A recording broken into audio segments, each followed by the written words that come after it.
দেখো আজকে দুপুরে মানে কি রানবো মানে খুঁজে পাইতেছি না রান্দাল দিরা। তো এদিকে 2-3 দিন ধইরা তোমার একটা মুরগি নিয়ে আইছিল আমার হাজবেন্ডে।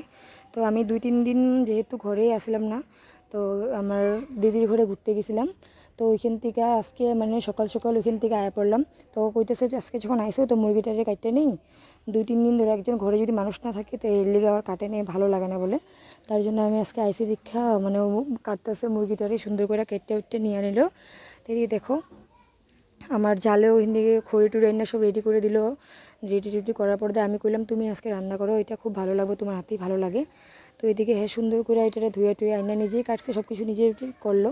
আর আমার কইতেছে যে আজকের মশলাগুলো তুমি মিক্সচারে মানে করো না, এটা পাটাতে বাইটটা দিও, খুব ভালো লাগবে।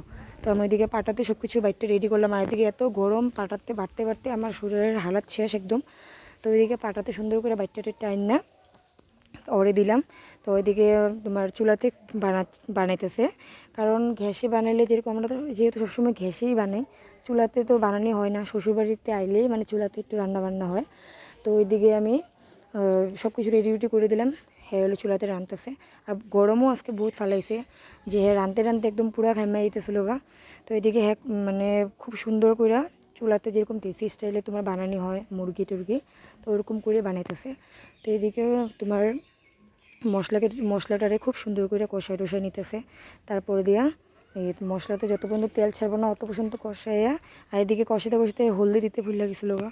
তো এদিকে হলদি টলদি দিয়া তোমার ভালো করে কষাইবো, যত পর্যন্ত মানে তেল বেরোবো না আর সেন্ট বেরোবো না তত পর্যন্ত মানে কষিয়ে থাকবো। আমার এত কিন্তু ধৈর্য নেই, আমি যদি রান্না বান্না করি, আমার রান্নার তোমার কি কমু, আমি মানে যত স্পিড পারি অত স্পিডে করি, এত মানে কষানোর সময় নেই আমার কাছে। তো হ্যাঁ একদম পুরো দেখি ধৈর্য সহ একদম পুরো ভালো করে কষাইয়া এখানে তোমার মাংসটারে ধুয়ে আনছিল, ওই মাংসটারে দিতেছে, দিয়া সুন্দর করে লাড়াটাড়া দিয়া একদম ভালো করে কষাবো। মানে আমরা যেরকম তোমার মুরগি টুরগি বানাই দেশি মুরগি, তো ওর কাছে এটা মানে ভালো লাগে না, যত পর্যন্ত হাড়ের থেকে মাংসটা ছাড়বো না অত পর্যন্ত মানে মানে ওর সন্তুষ্ট হয় না রান্না বান্না করলে। তাই আমি বললাম তো তুমি নিজেই বানাও, তুমি নিজে বানালে যখন ভালো লাগবো। তো হ্যাঁ একদম সুন্দর করে কষাইয়া তোমার মাংসটারে আর এক কড়াই ঝোল মানে ভইরা দিলে মানে, আর চুলার আগুন তো জানোই যত খড়ি দিব অতই আগুন বাড়তে থাকে। তো সুন্দর করে কষাই টষাই নিয়ে তোমার এক কড়াই ঝোল এখন ঢেলে দেবো। তো ঝোল টুল দিয়া আর এদিকে দেখো কী কমো মানে গরমের মানে ঠেলা যে মুখের থেকে যে কথা বেরোতেছে না, একদম এত গরম। বৃষ্টিটা দেয় আর ফট করে বৃষ্টিটা কমে যায়, একদমই ভালো লাগে না। মানে দেওয়ার পরে দিয়ে মানে আরও বেশি গরম লাগে নাকি।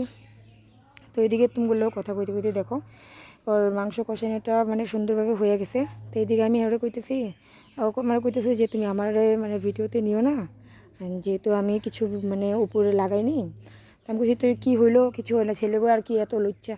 তো ওইদিকে ওরা কইয়া এদিকে সুন্দর করে আমি মানে ভিডিওটা নিতেছিলাম। তো ওইদিকে আমার জালেরে কইলাম তুমি সুন্দর করে ভিডিওটা নেও, আমি ওর এই ঘর থেকে আসছি।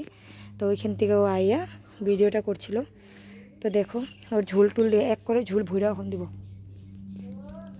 ঝোল টুল ভরে দেওয়ার পরে দিয়া আমি আইসি আইয়া সুন্দর করে এটার যে গামলা টামলা দিলাম নামে টেমে নিল।